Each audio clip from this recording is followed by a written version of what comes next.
what's up, everyone? Welcome to the Political Insider. I'm Brett Smith, your humble host. Joining me today is Jeff Webb, author of the new book, American Restoration, How to Unshackle the Great Middle Class. Welcome, Jeff. Great to be with you, Brett. Thank you, sir. Hey, just to start off, for maybe people who have never contemplated this, why is the middle class important in comparison to other countries which maybe don't have a middle class? And what has made America unique over the course of 245 years in having a robust middle class? Well, look, you hit the nail right on the head. I mean, that's partially the answer is the middle class having a broad-based and, relatively speaking, as far as the rest of the world is concerned, affluent middle class with a lot of buying power has been probably the single biggest thing in setting America apart and its economy in the global economy. It's one of the things that has made us different. And really, I kind of go back to, while we've always had a middle class, it really got bigger and more important in the period right after World War II, where the GIs came home and, started families and went back to school and back to work. And you just got this huge, amount of growth over the next 20 years and built the greatest economy in the history of the world. And that middle class has helped really propel this country to the leadership position it enjoys. Unfortunately, the middle class of the last 30 years has been just kind of gradually squeezed. It's been under assault, make no mistake, but it's been gradual. And you get to a point where this is pre-pandemic. 40% of American workers live paycheck to paycheck. 40%. They have an outstanding credit card balance of $7,000, which if they're living paycheck to paycheck, they can't pay off. Their kids have gone off to college. They come home with a mountain of student debt. They're living in the basement. They're underemployed. They've lost the one thing they could always count on, which was a secure job or job security. It's been under assault, and we denigrate or we minimize the middle class in this country at our own peril. Yeah, it's it seems like for my entire life, I'm 44. There seems to be, with the exception of maybe Reagan and Trump, the middle class has just kind of, like you said, been shackled. It's been squeezed, really held back from achieving real economic mobility. One of the things I think about sometimes is during my entire lifetime, we've had these economic calamities. There's never been a 10-year period where there hasn't been one. In '87, we had the crash. 92, we had the SEC, savings and loan. We had the tech bubble at the end of Clinton. Then we had 9/11. Then we had 08. I mean, it seems like whether it's my teens, my 20s, my 30s, my 40s, there's these big economic wipeouts that happen. And it seems it happens just as the economic mobility or the middle class is starting to gain some traction with economic mobility. Why is that? Well, again, dead on. I think that's exactly right. And, as they say, a crisis accelerates trends, right? And while the trend was always kind of this squeeze of the middle class, every time you have a crisis, it gets accelerated. And I tell you, I think we are really yet to learn about the impact of the pandemic. I think it could be worse than all of those that you just mentioned. I think it could have a much longer period of recovery for the middle class. I think you've got all these small businesses who have closed and who may not be coming back. And you've got people, again, who are still unemployed. I know the unemployment numbers looking better, but when you really look at the number of people who've kind of dropped out of the labor force, who are staying at home, it's still, close to 10%. And I think it's going to be, and by the way, so many of the people in the middle class, because they didn't really have that, that much savings, they've been wiped out. They don't have investment money. Now, maybe they've been able to save some through some of the payments and so on, but I think it remains to be seen kind of what the lasting impact on the middle class is going to be from the pandemic. I totally agree. I was on board with this 15 days to slow the spread, but after that, I just kind of took a look around at local businesses, mom and pops, and I just said to myself, it's going to be a miracle if even half of these guys come back, especially the restaurants, which, as you know, operate on a razor thin margin. Yeah. And throughout this, I've tried to frequent local businesses as much as I can. Yeah. But at the same time, a lot, they've been deemed, along with a lot of people, non-essential. You can go and shop at the big corporations, but the mom and pops and the small shops, those are off limits, which I thought was very strangely curious through all this. Yeah, very, very curious. And by the way, it seems that many of them are probably voting Republicans. So, maybe, the worst example of all of this to me is Walmart. So here's Walmart able to stay open because they've got groceries and they've got their pharmacies, right? Mm-hmm. Well, did they close off the rest of the store? No, they didn't close off the rest of the store. Meanwhile, all of your smaller merchants within that town or that community are shut down. Yep. So, they've lost market share, they've lost business. And, are they coming back? I don't know. Drive down a street of any place in suburban America, look at the number of empty retail establishments. Just look at that. And it's just, you go back 3 years and they were all full. And even with what was happening with online shopping, they were still thriving. They were learning how to balance things. It's going to be a tough pull. Yeah, that's a great segue. Trump and his America First policies over the last 3.5, 4 years had a noticeable effect on the middle class, including myself. Just from my own standpoint, my S Corp went from 35% down to 21%, which was, just remarkable. The ability to expense things all in the first year. I bought equipment. I bought all kinds of new stuff. Yeah, it worked, right? The incentives work for you. You're the perfect example. It was a dream. This was the first president I've ever heard use the two words independent contractor in my entire life. He used it in a bunch of different speeches. It was just astounding to me.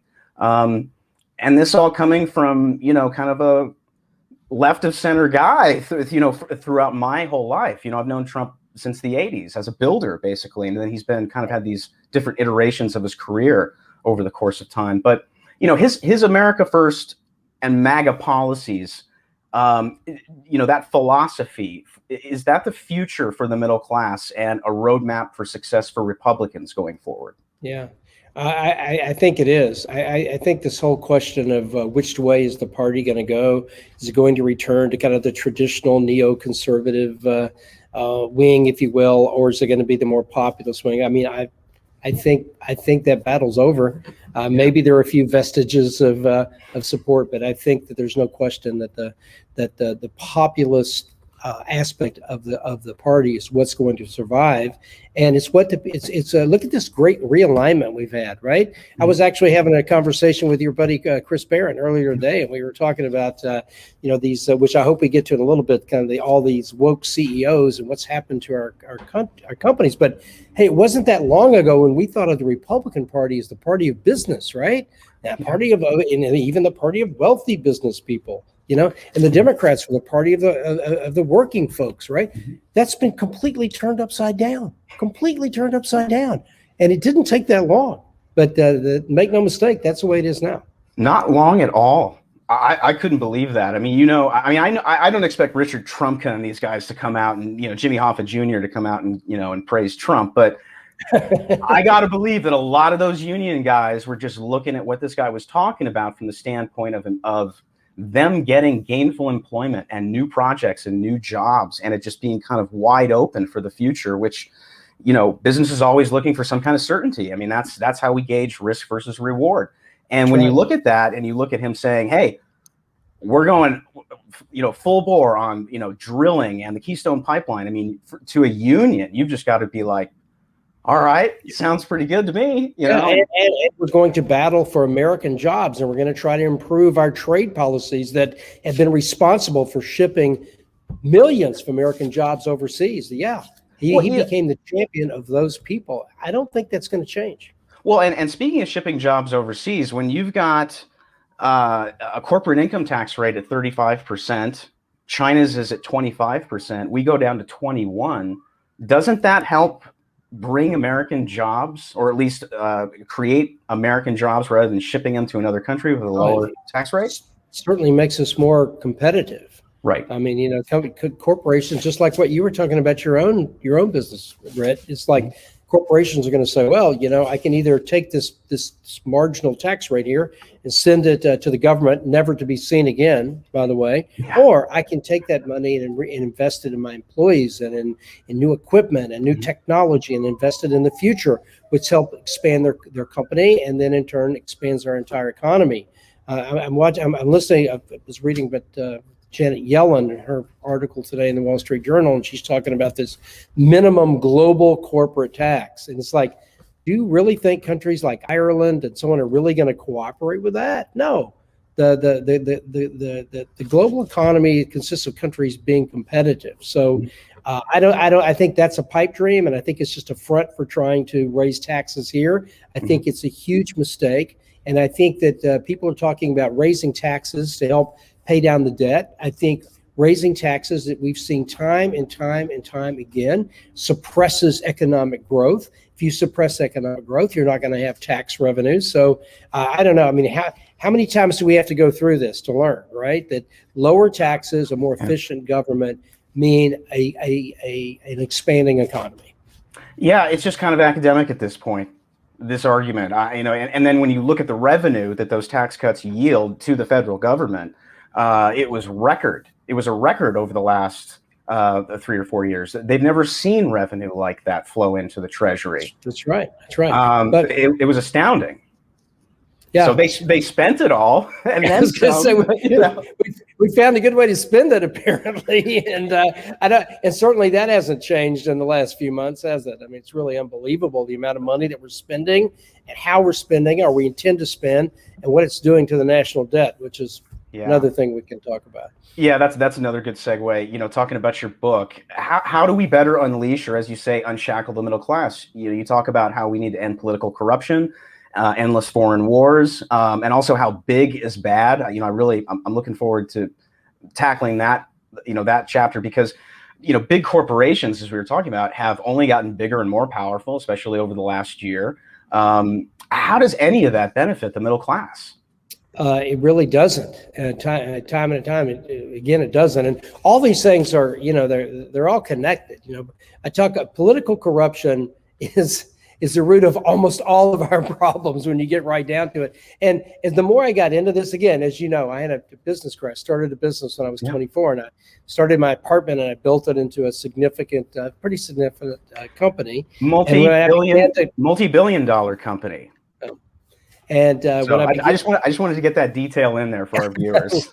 Well, thank you very much. I had a lot of help along the way with some great people, by the way. Mm-hmm. But when I began to start easing out of that that company, Varsity Brands, on a full time basis, and really getting more involved in the political world, and really doing a lot of research, I was the one thing that really, and this is my naivete at the time, I guess, the one thing that really caught me was the level of political corruption, and I almost call it illegal and legal corruption. A lot of it has been legalized, where you've got these big companies who are in effect, I'm just going to say it, paying off politicians. Mm-hmm. By the way, on both sides of the aisle, and it can be that payoff can be perfectly legal, can be in the form of a special provision in a law that gives them an advantage, that protects them.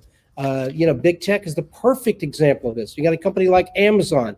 Look at the wealth of the principals on Amazon. They paid no corporate income tax, zero.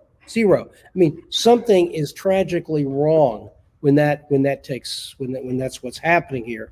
But I think that political corruption, it undermines everything. It's been around for a long time, but people have found a really good way to game the system, and it's helped create these big companies. I used the example of Walmart during the pandemic just a few minutes ago. That's just an example.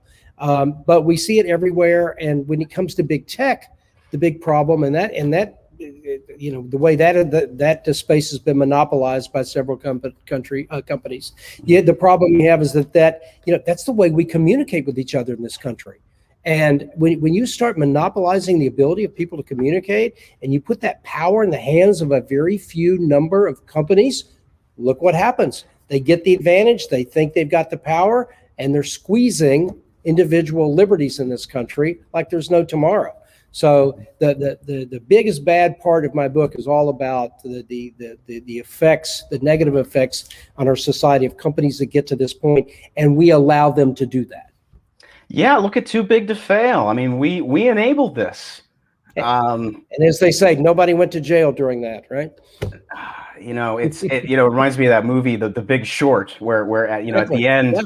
the end, they have this a trick where they say, you know, all these people went to jail, and you know, it's kind of like, wait, no, that's not true. One guy went to jail. You know, it was That's right. like, Yes. and he It's got like a amazing. slap After on the trillions hand. of dollars, right? Yeah. Oh God, it's just nuts. Yeah. Do you think there's any possibility of breaking up some of these? You know, we got Clarence Thomas saying yesterday that these big tech companies need to be regulated like utilities, like you know, it's basically, you know, the comparison would be if Sprint or T-Mobile didn't like what I was saying on a phone call, they can cut off my service. How is this any different? I don't see it as any different. But I mean, do you think there's a possibility here that maybe if we take back the House and the Senate and get some more power, there's a possibility we can break up some of these companies, similar to what we did with Ma Bell? Yeah, I look. Do I think they're going to fight it, and do I think they have a lot of power? Yes. You know, look at the number. Try to look at the number of congressmen, senators, and members of the House who get direct payments from either of any of the big tech companies or their lobbyists. It's nearly every single one. Yeah. And if you look at the organizations and the PACs that these companies contribute to, they're not doing it for philanthropic purposes, I can tell you that. So, yeah, I think they're going to fight it every step of the way. Having said that, it's a fight worth fighting on our side because our democracy is at stake. And I don't want to be overly dramatic, but I really believe that. And again, as I mentioned earlier, the pace at which they're starting to really suppress free speech and individual liberties is frightening. So, yeah, I think they should be treated, I think, as Justice Thomas said, as common carriers, where they're you know, subject to all the laws and regulations that everybody else is. This carve out for them, I understand. I've read a little bit about what the idea was, or what was purported to be the idea, but it has not turned out to be. I don't think anybody saw the kind of concentration of power in our ability to communicate with each other being taken over by just a few companies. It's not a good situation. Well, and nothing's static. You know, what those companies were when I joined Facebook back in 2009 or 2010, it's not even remotely the same site with kind of the same mission. It's just not. You're exactly right. But you know, look, as we know, the one thing that doesn't change is that all things change, right? So we're at the point now where things have changed. Yeah. And you know, as an entrepreneur and a business person, look, I admire what people like Jeff Bezos has done and Mark Zuckerberg. I mean, it's absolutely incredible what they've done from a business standpoint. But they've become so successful that, frankly, their power, the concentration of power, is an existential threat to our way of life, and it just has to be addressed. Yeah. You know, speaking of the elites, Zuckerberg and Bezos and these guys, I mean, gosh, remember back in like when Jeff Bezos was on the cover of Time magazine, like in the 90s, and they were goofing on him because they were like, you're never gonna turn a profit selling books at pennies on the dollar, you know, and now you know he looks like a Bond villain, and he acts like a Bond villain. It's just unbelievable. I mean, the transformation of this guy, it's like a 180, and it's the same with Zuckerberg. But these elites and these big corporations, they just don't seem to these days be acting in the best interest of America anymore. They're globalists, and I think they are globalists. I think they are, and look. I think as Peter Thiel was saying, I think today that the people in these companies, not everybody, but you know, significant percentage of them, they really don't look at the fact that they're an American company. They're a global company, and they're part of the global community. That's, you know, where do you go with that? You know, well, it's like yes, exactly. It's kind of like there's no loyalty or sovereignty towards America. They just see it as this giant global market.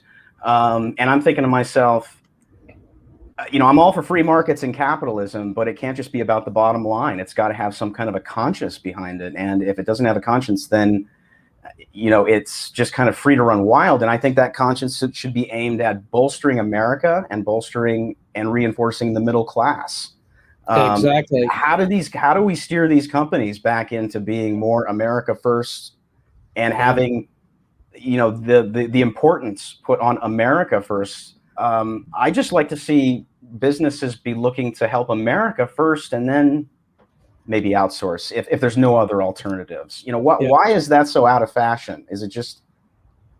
I don't know, but you're right. It certainly is out of fashion as far as these companies are concerned. Yeah. And, I think you almost have to start with at least taking away legal advantages they have, like Section 230, and at least making them, subject to all the laws and regulations that other companies and other industries are subject to. Yeah. We can at least start with that. And, you were asking about, do you think we can do this? And are you hopeful? One thing I heard today that Senator Bernie Sanders has actually said that, if they can censor Donald Trump, talking about Twitter, if they can censor Donald Trump, just eliminate his presence there, eliminate his historical, tweets and so on. If they can do that, they can do that to anybody, and including people on the other side. So hope springs eternal, right? If you can at least get people on both sides understanding that what's happening, it cuts both ways. Yeah. There will come a time when the Republicans are in power and control all three branches of government. So the Democrats should realize that. And it's in particular, when it comes to these companies, it's not just what they're doing from a commercial standpoint. They are totally involved in politics and in our, our general way of life. And they've got to get out. We've got to quit giving them a free pass. Yeah. Before we jump into the woke stuff, I wanted to get your take on, just from the standpoint of a small business. If there's our viewers are entrepreneurs and have small businesses. There's a lot of them out there. You've got people who do it part-time, full-time. You've got the whole Etsy economy out there. For those in the middle class who are having to navigate the Biden economy, higher corporate taxes, higher taxes, fuel costs, everything seems to be going up. We've got inflation, where inflation isn't counted, in durable goods, basically, which is so wonderfully convenient. But what would you say to somebody like me or other small businessmen, small businesses out there, about how to survive, thrive, and kind of navigate these next 4 years? Yeah, sure. And one quick comment on inflation. I think the everyday citizen sees the price of gasoline, the price of food, and the price of housing going through the roof. And those are three basic things that we use, right? So people that say there's no inflation, that's just totally inaccurate. And that's a tax. That's a tax on all of us. Under Trump, I was paying $1.84. And now I'm paying nearly $3 in Arizona. It's insane. Yeah, stay tuned. It's just getting started, right? Well, and as Jimmy Hoffa famously said, if you got it, a truck brought it to you. So everything that we get shipped to us via Amazon and everything else out there, it's going up because fuel costs are going up. That's trickles down through everything, energy costs through everything. Yeah. So you're talking about kind of how to survive in the Biden economy. I think the Biden economy is still kind of unfolding, what it's going to really be, but early glimpses are not good, right? So, you're looking again at more regulation, higher taxes, all the things that Donald Trump tried to roll back. We'll see where we go with these trade agreements.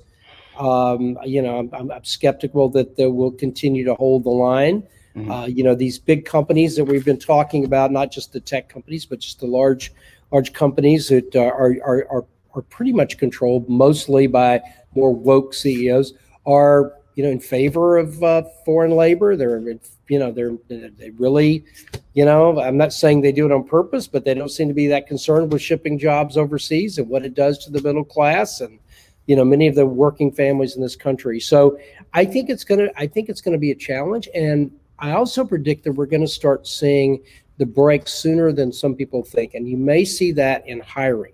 Everybody is convinced we're going to have this economy come roaring back, and there's no question that there is pent-up demand, and there's been a certain amount of savings that people have gotten through the trillions of dollars that have been distributed, I think, and that money is going to be spent. But I also believe that when companies start looking at what we're talking about in taxes, tax increases, regulation increases, they're going to just naturally be more reticent. They're going to be more cautious. And I think it will be subtly, you'll subtly see that in hiring. I think it's not going to, I think it's not going to be as robust certainly as it could be. But I think that may be masked by the fact that there is an increase based on where we've come from the pandemic. But people have got to be a small business. Everybody's going to have to be more active. I speak to. I had a lot of young people that worked for my company. We had over 2,500 college kids every year. And so for over 40 years, I was able to spend time with many of them at our camps and our competitions and so on, and listen to kind of what they're going through. And, and when I speak to these student groups, I say, when I was your age, all I had to worry about was, going to college, having fun, drinking a little beer, getting a job out of college, just kind of what am I going to do with my career? Now, you've got to be active. You've got to be active politically, because the kinds of openings, the kinds of opportunities that I had when I was a young man, those things are closing up, and you're going to have to fight for it. And so I think it's the same for small business. And unfortunately, I think that the organizations, I'm going to say it, this will get me in trouble right here, Brett, but the organizations that purport to represent small business are rather feckless, frankly. And we don't have a strong voice to fight the big companies and big tech and all these regulations. And that's going to have to develop. We're going to have to get more organized, and we're going to have not only the people who run small companies, but the organizations actually stand up for small companies and our interests as we go forward. Yeah, the Chamber of Commerce in DC is certainly not in our corner, and they haven't been probably since NAFTA. I mean, they kind of sold this country out in the 90s, in my opinion. And I think I think your local chambers, I think that's right. A case by case basis. Some are good, some are bad, some are ineffectual. But the chamber, the national chamber, seems to be hell bent on, again, cheap foreign labor, more immigration, more H-1B visas, and basically that does not help the middle class or young people have opportunities to climb the ladder. No, it's ironic that the U.S. Chamber of Commerce is all about helping globalism and a global economy and global companies, and not American companies. Yeah, big American companies, big companies, but not the majority of businesses in our country. Something that I was just thinking about. Do you think it's important, if you're a small business and you are able to work from home or work from anywhere, do you think it's smart to relocate to red states and business-friendly states like Texas and Florida, which have no state income tax? We're talking about how do we navigate the Biden economy? How do we better survive? Part of that is how do we keep more of our own money so we can live to fight another day, hopefully in a couple of years with a better administration. What do you think about? Because I'm thinking about it. I'm seriously looking at Texas. I've been eyeing it for the last couple of years. I'm headed out there in August to go check it out. Make sure you come check out Tennessee too. We don't have any state income taxes here. We got it going on here too. All right. But I'm a Texan originally, so either way you go is fine. I mean, those are all great states. It's a great question. It's really, I always hate to see any company kind of uproot itself and move, because you always affect, employees and suppliers, vendors, and so on in the local economy. It's it's sad to see, but at some point you have to look up and go, my state government and the environment that they create for me to operate in, it's my partner in effect. Yeah. If they're working against me, they're a competitor. So I really need to find an environment where I'm appreciated and where I'm supported, where I'm allowed to build my company, and with this little regulation and reasonably low taxes. It's a perfectly sound move. It's a tough call. People hate to leave their, where they are, where they've got roots, where they've got family and so on. But it's a trend that is continuing with small companies and big ones alike. I think it's brilliant talking about how the state that you're in, that is your partner. Honestly, I've been doing this for almost 25 years. I never thought about it that way. Yeah. I think that's brilliant. And it's so true. You are partnered with the place you're in, and they're either helping you or they're hindering you. Basically, there's really no gray area at this point. You got I mean, obviously the obvious example is California. Everybody just the exodus out of California. I'm in Tucson, Arizona, which is kind of like California when it comes to being business friendly. And I do have friends and family here. That's kind of the thing that's sort of kept me here this long. Yeah. But I'm just kind of at my wit's end, and frankly, Texas to Arizona, about 13-hour drive. I'd love to go to Florida. It's just, man, that is far. You know what I mean? Well, and the humidity's higher than where you are, so Bigger bugs too. Bigger bugs. That's the other thing. Florida's a great state, and Governor DeSantis is a superstar, right? Oh. I mean, what you talk about profiles and courage. I mean, all the way through, this guy, he's been on the right side of the issues. What he recently did with the potential contamination, amazing. He is an action guy. He's 42 years old. I know. He's amazing. A Gen X. He's a Gen Xer. He's my generation, and he is the hottest, most fantastic governor right now. I mean, Jesse Kelly calls him Heavy D, and I'm just kind of like, I love this guy, and frankly, I'm sitting here thinking to myself, maybe Trump will run with him in 2024. I mean, that was a killer ticket. Definitely the two to watch at this point. Yeah, absolutely. So, another thing that I wanted to bring up to you, one thing, because we're talking locally, and 2020 election has really, I think, and also COVID has focused a lot of people's attention locally. We just passed we have a mask mandate bill, which is about to become law out here, which will get rid of all that. We just passed a COVID liability bill here. We've got a Second Amendment sanctuary law, which was just passed today. On the day that Biden rolls out all of these new potential executive orders on gun registration and restrictions. Right. What can states do better to help insulate us from the swamp? How do states become better warriors and advocates for the middle class? Can federalism and states' rights protect us from not only tyrannical legislation, taxes, regulation, but also endless wars and now endless virus lockdowns? No, you're right. I mean, if there's one thing that, a lot of things, one of the things that the pandemic has shown us is the importance of federalism, right? Yeah. I wrote about this a couple of months ago, and when you're looking at the direction that this administration is driving the country, mm-hmm. and without compromise, I mean, it's they bare knuckles, right? At this point, you can't, you can't look to the Congress and you can't look to the administration. And when you look at what's being done on the border and the chaos that's been created there, again, it's forced the states that are most affected, I think, to to take action. And I think that one of the things that I think we can, that's obvious, is that and it's been through Republican and Democrat administrations, we have ceded so much authority and responsibility and power to the federal government that now it comes back to bite us, right? And it's very difficult. The states are not used to really fighting the federal government. And so they're really not set up, or they haven't been set up in most cases to be really mobile and focused and agile, as we say in business. Yeah. And I think they're learning. You're seeing it in some states. You're seeing it in Florida. You're seeing it in Texas. You're seeing some of these states that are really being more aggressive and realizing that they have to be the ones that protect the rights of their citizens. And really it is kind of a when you think about it, theoretically, the closer government is to the people it represents, the more responsive it should be.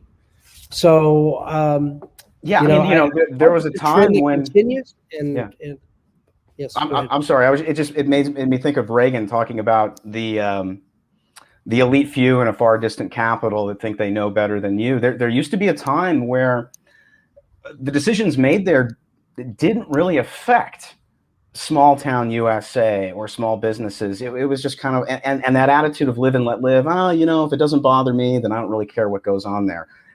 That's all changed. I mean, completely. But at the same time, I think that we have a lot of power at the state level that we just need to start flexing it. Flexing it. I'm sure we're going to end up with lawsuits which we already are, of course, in some of these issues between the states and the federal government. And let's just hope that the Supreme Court looks a little squishy these days. Hope that they'll be sympathetic to traditional federalism. Yeah, I'm not impressed with Trump's picks so far. Not impressed. I think everybody's just like cannot understand what's going on.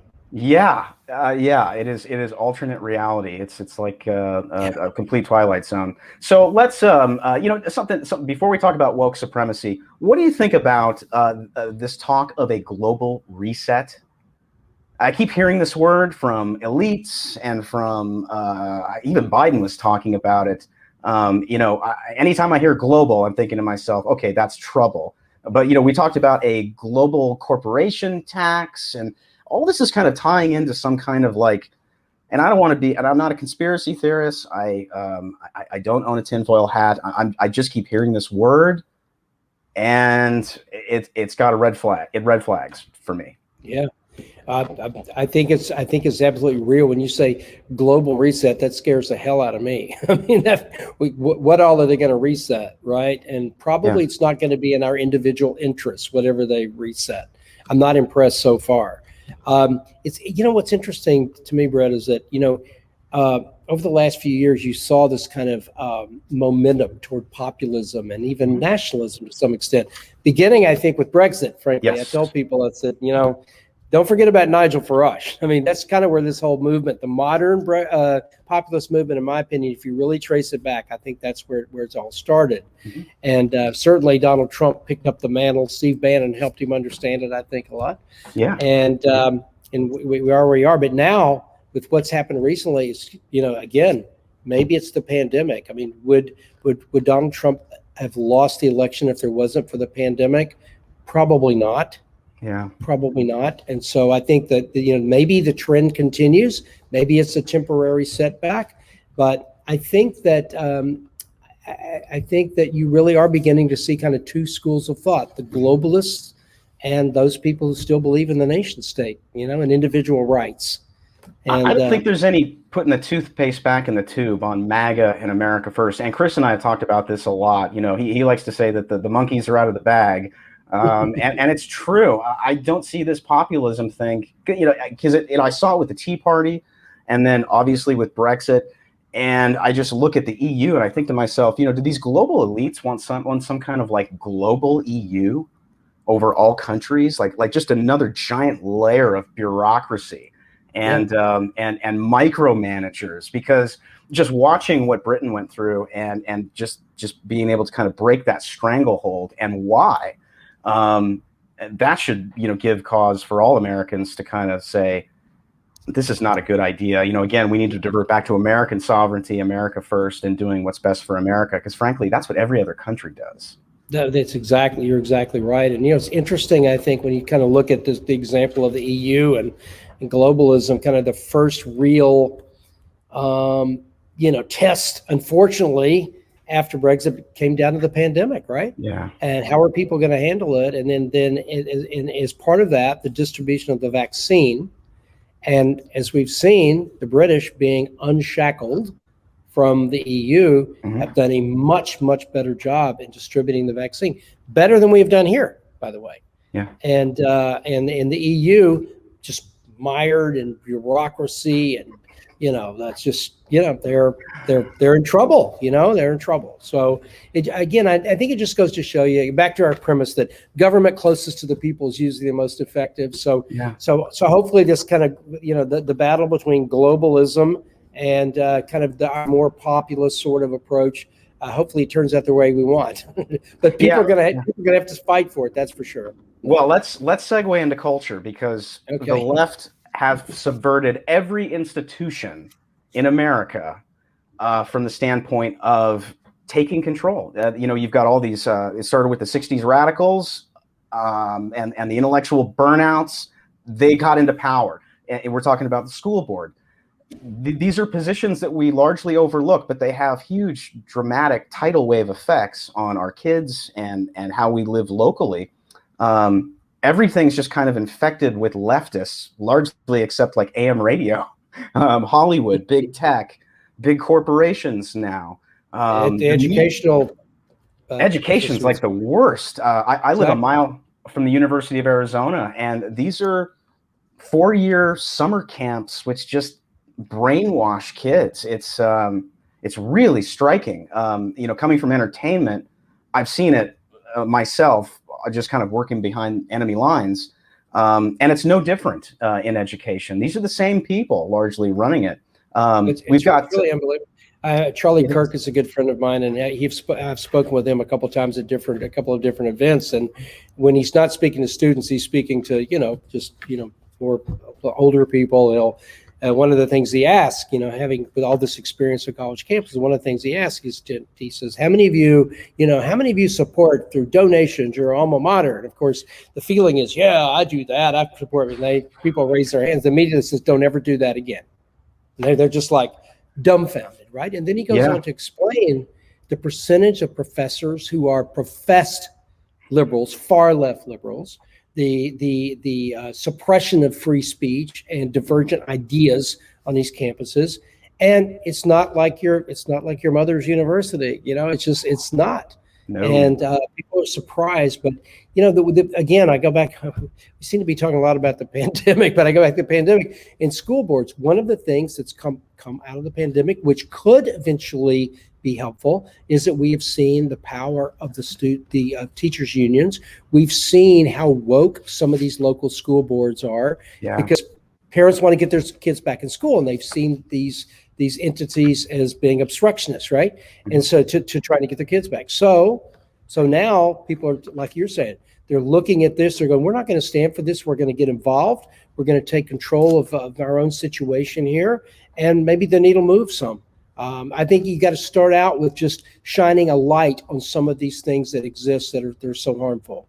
Yeah, and I don't think Americans have really understood how dug in liberals are in positions of power within institutions. It's something guys like Yuri Bezmenov talked about back in 1984, who was a KGB defector, talked about ideological subversion. A lot of this stuff, it's just not stuff that Americans have been focused on, but now, and it's happened over a long period of time, which it takes. It takes a generation to start to brainwash a generation. But it's just kind of come to a boiling point at this point, because everywhere we look at this point, we see woke this and woke that. Coke is woke, and the MLB is woke, and Delta Airlines is woke, and Delta's not interested in competent pilots anymore. They just want the right genders to fill out all these bizarre woke quotas. No, you're exactly right, and I think, frankly, that people now have kind of have begun to understand what's happening with our educational institutions. But I think this past week, I think it was another shock to many people about what happened with Major League, with the All-Star game, and with the two big Atlanta companies, their CEOs weighing in.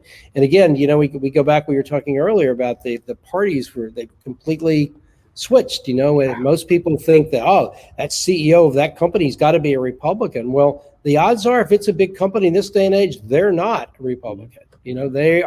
They're a card-carrying liberal. I don't know if they carry the card these days or not, but you know what I mean. Yeah. And I think that this has opened the eyes of people.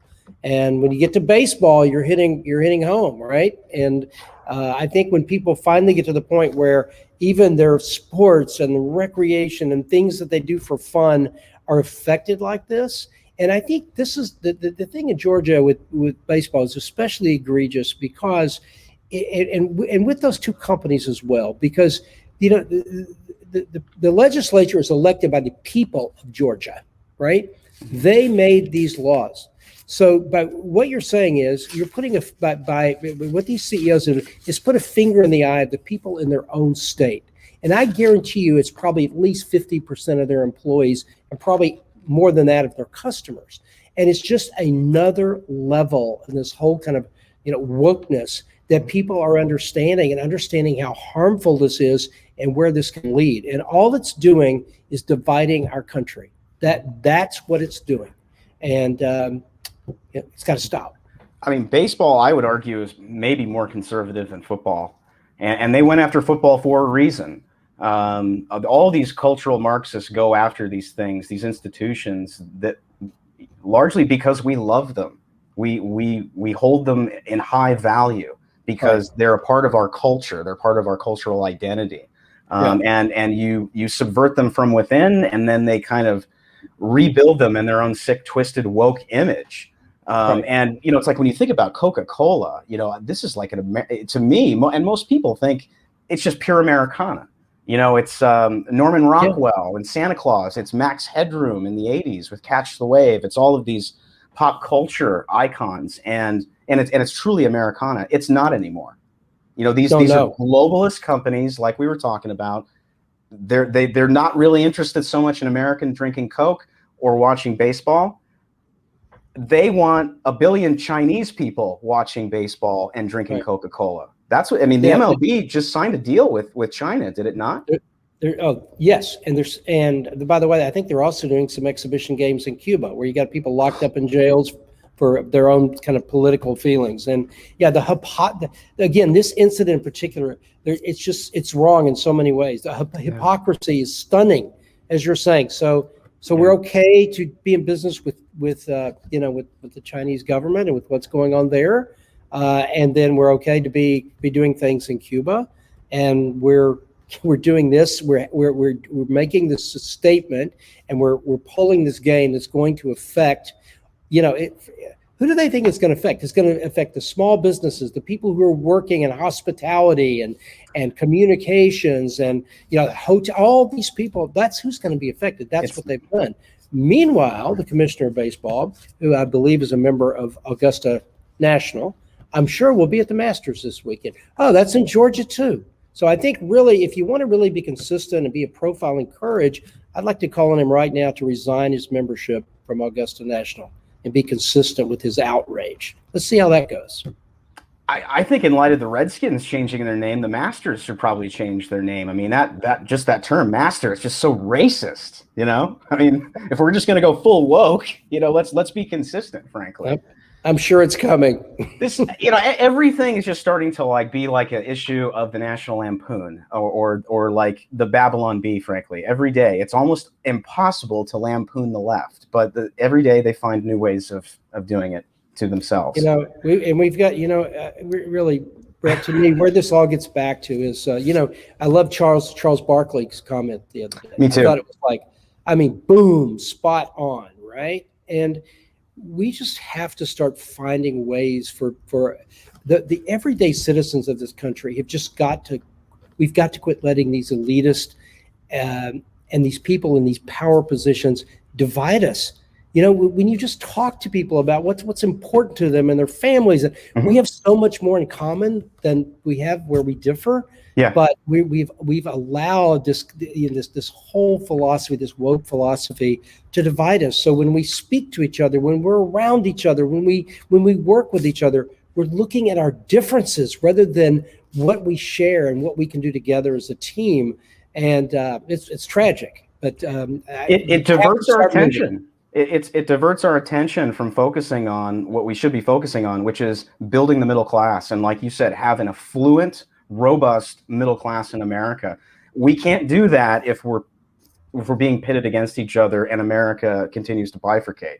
That's right. But really, that middle class includes all people of all races, gender, and we have all the power. We have all the power. That's the other thing, which I think that the middle class doesn't understand. The middle class is the largest plurality of America. So therefore, we have the voting base. We have all the power. It's just a matter of us coming together and working to, like we talked about, an affluent and robust middle class, which is growing, and people are climbing that economic ladder. Yeah. So and I think to get us back to that point, the middle class is going to have to flex their muscle, and you probably do that through your pocketbook. Yep, absolutely. Well, we are out of time. So let's talk about where we can find your book. I know it's on Amazon, but you've also got it direct through middleclasswarriors.com, correct? That's right, middleclasswarriors.com. And thank you for the plug on the book. I really appreciate it. We've been really excited about how it's been received. It's just I use some of my business experience, practicality, working with people, and kind of address the larger issues with the country and give my take. It's been very, very gratifying, and thank you for your kind comments as well. Yeah, so middleclasswarriors.com, best place to go, and can get the book and contact me, whatever you want to do. Or are you? Do you have social media coordinates? Are you on Twitter or Facebook? Where can people find you? The best thing is still middleclasswarriors.com. Okay, gotcha. All right, fantastic. Everyone pick that up, either on Amazon or direct. And I always encourage people to buy direct, so because it's Amazon does take a cut, so we like. You're right. Yeah. Here we are talking about it again. yeah, exactly. And and I love the fact that conservatives are diversifying. And going, I think, Drudge and Andrew Breitbart basically gave us the roadmap. Build your own universe, build your own platform, which is, not subject to people taking it down or canceling you. So, it's fantastic. You've got a direct link, and I encourage people to go there and buy it direct. Thank you. So, everyone make sure to check out thepoliticalinsider.com and subscribe to our newsletter. Don't let big tech dictate the news to you. Also follow us on Facebook, Instagram, and Twitter. Please like and share this video far and wide. Subscribe to thepoliticalinsider.com. Subscribe to the Political Insider channel on Rumble and YouTube so you never miss any of these videos. Until next time, everyone keep the faith and stay frosty.